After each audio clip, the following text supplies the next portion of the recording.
ನಮಸ್ಕಾರ ವೀಕ್ಷಕರೇ, number one channel ಮುಖಾಂತರ ನಿಮಗೆ ಆತ್ಮೀಯವಾದ ಸ್ವಾಗತ ಬಯಸುತ್ತೇನೆ. ವೀಕ್ಷಕರೇ, ನಾನು ಸೈಯದ್ ಕರ್ನಾಟಕ ಸರ್ಕಾರದ ಜಲಸಂಪನ್ಮೂಲ ಮಂತ್ರಿಗಳಾದಂಥ ರಮೇಶ್ ಜಾರಕಿಹೊಳಿ ಅವರು ಇವತ್ತು ಗೋಕಾಕ್ ತಾಲೂಕಾ ಅಧಿಕಾರಿಗಳ ಸಭೆಯಲ್ಲಿ ಯಾವ ರೀತಿ ಪ್ರವಾಹ ಸಂತ್ರಸ್ತರಿಗೆ ತೊಂದರೆಯಾಗಿದೆ, ಹಳೆಯ ಬಿಲ್ಲುಗಳು ಯಾವ ಬಂದಿಲ್ಲ, ಅದನ್ನು ಎಲ್ಲ ಮುಖ್ಯಮಂತ್ರಿಗಳ ಜೊತೆ ಚರ್ಚೆ ಮಾಡಿದ್ದೇನೆ. ಅದನ್ನು ಶೀಘ್ರವಾಗಿ ಅವರಿಗೆ ಪರಿಹಾರಧನವನ್ನು ವಿತರಿಸಲಾಗುವುದು. ಅನೇಕ ರೀತಿಯ ಸಮಸ್ಯೆಗಳಿಗೂ ಸಹಿತ ಪ್ರತಿಯೊಂದು ಪ್ರಶ್ನೆಗಳಿಗೆ ಬಹಳ ನಿರಾಳವಾಗಿ ಉತ್ತರ ಕೊಟ್ಟಿದ್ದಾರೆ. ಅವರು ಬಹಳ ಇವತ್ತು ರಿಲ್ಯಾಕ್ಸ್ ಮೂಡ್ನಲ್ಲಿದ್ದರು. ಪ್ರತಿಯೊಂದು ಪ್ರಶ್ನೆಗೆ ಉತ್ತರ ಕೊಟ್ಟಿದ್ದು ಅವರು ಪತ್ರಿಕಾಗೋಷ್ಠಿ ಇವತ್ತು ಬಹಳ ವಿಶೇಷ ಅನ್ನಿಸ್ತಾ ಇದೆ ವೀಕ್ಷಕರೇ.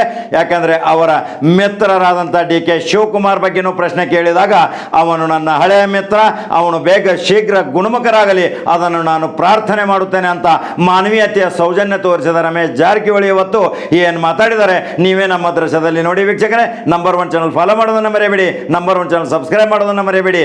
ನಂಬರ್ ಒನ್ ಚಾನಲ್ ನಿಮ್ಮ ಚಾನಲ್ ವೀಕ್ಷಕರೇ, ನಮಸ್ಕಾರ. ಬಗ್ಗೆ ಈ ವರ್ಷದ ಪ್ರವಾಹ ಬಗ್ಗೆ ನೀವು ಹೇಳಿ, ಹೆಂಗೆ ನಿಯಂತ್ರಣ ಕರೆಕ್ಟ್ ಆಗಿ ಹೆಂಗೆ ಏನು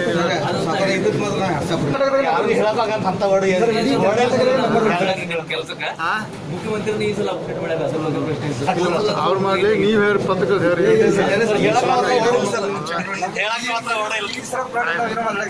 ಈಗ ಹಿಂದಿನ ಬಾರಿ ಪ್ರವಾಹದಲ್ಲಿ ಮನೆ ಕಳ್ಕೊಂಡಂಥ ಜನರ ಬಗ್ಗೆ ನಿನ್ನೆ ಮುಖ್ಯಮಂತ್ರಿ ಚರ್ಚೆ ಮಾಡಿದ್ವಿ.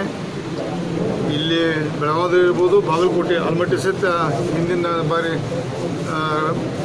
ಪ್ರವಾಹದಲ್ಲಿ ಮನೆಗಳಾದ ಹಾನಿವಾದ ಫಲಾನುಭವಿಗೆ ಭಾಳಷ್ಟು ಉಳಿದಾಗಿದೆ. ಅದ್ರ ಬಗ್ಗೆ ಮುಖ್ಯಮಂತ್ರಿ ಎಲ್ಲ ಒಂದು ನಿರ್ದೇಶ ಕೊಟ್ಟಾರೆ, ಜಿಲ್ಲಾಧಿಕಾರಿ ಕೊಟ್ಟಾರೆ. ಆದಷ್ಟು ಶೀಘ್ರದಲ್ಲಿ ಅವನು ಸಹಿತ ತಲುಪೋ ಪ್ರಯತ್ನ ಮಾಡ್ತೇವೆ. ಈ ಬಾರಿ ಬಹುಶಃ ಭಾಳ ಕಡಿಮೆ ಆಗಿದೆ, ಹಂಗೇನಾಗಿಲ್ಲ, ಪ್ರವಾಹದಿಂದ ಭಾಳ ಕಡಿಮೆ ಆಗಿದೆ.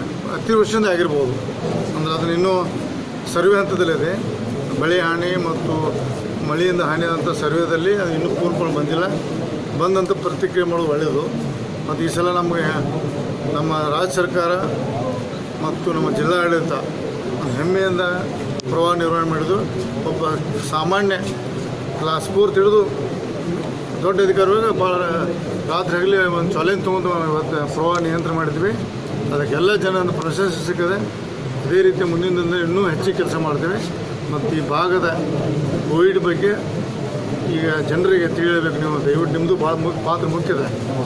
ಜನರು ಹೆದರಿ ಭಾಳ ಮಂದಿ ನಿಧನ ಹೊಂದಿರ್ತಾರೆ. ಕೆಂಪು ಪಟ್ಟಿ ಅದೆಲ್ಲ ಮಾಡಿ ಎಲ್ಲ ಹೇಳಿದ ಕೆಂಪು ಪಟ್ಟಿ ಅವನ್ನೆಲ್ಲ ಸಿಕ್ಕ ಹೊಡೆದು ಎಲ್ಲ ರದ್ದು ಮಾಡಿದ್ದಾರೆ. ನಿಮ್ಮ ಸರ್ಕಾರ ಅದೇ ಮಾಡಿದರೆ ಮನೆ ಮುಂದೆ ಅದು ಬೋರ್ಡ್ ಹಚ್ಚೋದು, ಸ್ಟಿಕ್ಕರ್ ಹಚ್ಚೋದು ಎಲ್ಲ ಬಂದ್ ಮಾಡಿದ್ದಾರೆ. ಬಹುಶಃ ಆದೇಶ ಬಂದಾಗಿದೆ. ಮತ್ತು ಕೋವಿಡ್ ನಿಯಂತ್ರಣದಲ್ಲಿ ಭಾಳಷ್ಟು ಜನರು ಹೆದರದೆ ಅದನ್ನು ಗಟ್ಟಿಯಾಗಿ ಎದುರಿಸಿದ್ರೆ ಅದು ರಿಕವರಿ ಆಗ್ತದೆ. ಭಾಳಷ್ಟು ಮಂದಿ ಹೆದರಿ ಅಲ್ಲಿ ಹಾಸ್ಪಿಟಲ್ ಹೋಗ್ತಾರೆ, ಅಲ್ಲಿ ವಾತಾವರಣಕ್ಕೆ ಹೆದರಿ ಜನ ಸಾಯ್ತಾರೆ. ದಯವಿಟ್ಟು ಆದಷ್ಟು ಹೋಮ್ ಆದರೆ ಒಳ್ಳೆಯದು, ಮನೆಯಲ್ಲೇ ಚಿಕಿತ್ಸೆ ಪಡೋದು ಒಳ್ಳೆಯದಾಗ್ತದೆ.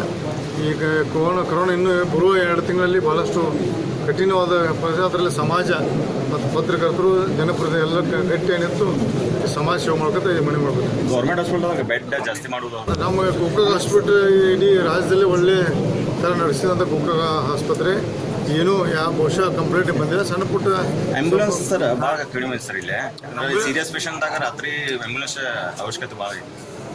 ಸೀರಿಯಸ್ ಕೇಸ್ ಆಂಬ್ಯುಲೆನ್ಸು ನಾನು ಜಿಲ್ಲಾಧಿಕಾರಿಗೆ ಮತ್ತು DH ಹೇಳಿದ್ದೀನಿ. ಕಡಿಮೆ ಬಿದ್ದರೆ ಪ್ರೈವೇಟ್ ಈಗಾಗಲೇ ಟೆಂಪೋ ಸರ್ವಿಸ್ ಬಂದವ, ಅವನ್ನ ಕನ್ವರ್ಟ್ ಮಾಡ್ಕೊಂಡು ಬಾಡಿಗೆ ತೊಗೊಂಡು ನಡೆಸ್ಬೇಕು ಹೇಳಿದ್ದೀನಿ ನಾವು. ಮಾತಾಡಬೇಡ ನಾವು ಸರ್, ಸರಿಯಾದ ಇದಾಗ್ತದೆ ಸರ್. 2 ಸಲ DSS ಸರ್ ಮನೆ ಕೂಡ ನೋಡು, ಅದು ಪರಿಶೀಲನೆ ಮಾಡಿ ಅದು ಸರಿಪಡಿಸ್ತೀವಿ. ನಂಗೆ ನೋಡು, ತವಗು ಮತ್ತು ಕನಸಗಿರಿಯಲ್ಲಿ ಸ್ಮಶಾನದಿಂದ ಜಾಗ ಪ್ರಾಬ್ಲಮ್ ಇದೆ ಸಣ್ಣ ಪುಟ್ಟ ಅದನ್ನು ತಹಸೀಲ್ದಾರ್ ಸರಿಪಡಿಸ್ತಾರೆ. ಸರ್ ಕೊನೆಯದಾಗಿ ದೇವ್ರು ಒಳ್ಳೆ ಮಾಡಿ ಬೇಗ ಆರೋಗ್ಯ ನಮ್ಮ ಎಟ್ಟಲ್ಲಿ ಹಿಂದಿನ ನಮ್ಮ ಒಳ್ಳೆ ಮಿತ್ರ ಅವ. ದೇವ್ರು ಒಳ್ಳೆ ಮಾಡಲಿ, ಜಲ್ದಿ ಆರೋಗ್ಯ ಆಗಲಿ ಸಾರಿಸ್ತೀವಿ. CP ಯೋಗೇಶ್ವರ ನಮಗೆ 99ನೇ ಜೋಡಿ ಶಾಸಕ, ಮೊದಲ ಬಾರಿ ಶಾಸಕ. ಅವನು ನಮ್ಮದು ಮೊದಲ ಬಾರಿ ಶಾಸಕ. ನಾವು ಒಳ್ಳೆಯ ಗೆಳೆಯ. ನಾವು ವಿಧಾನ ಪರಿಷತ್ ನಾಮಕರಣ ಮಾಡಿದ ನಂತರ ಹೈಕಮಾಂಡ್ ಕೃತಜ್ಞತೆ ಸಲ್ಲಿಸಕ್ಕೆ ಹೋಗಿದ್ದು. ಇಷ್ಟೇ, ಅದರಲ್ಲಿ ಏನು ವಿಷಯ ನನಗೆ ಅದು ಹೈಕಮಾಂಡು ಮುಖ್ಯಮಂತ್ರಿ ಬಿಟ್ಟು ನನಗೆ ಗೊತ್ತಿಲ್ಲ. Thank you.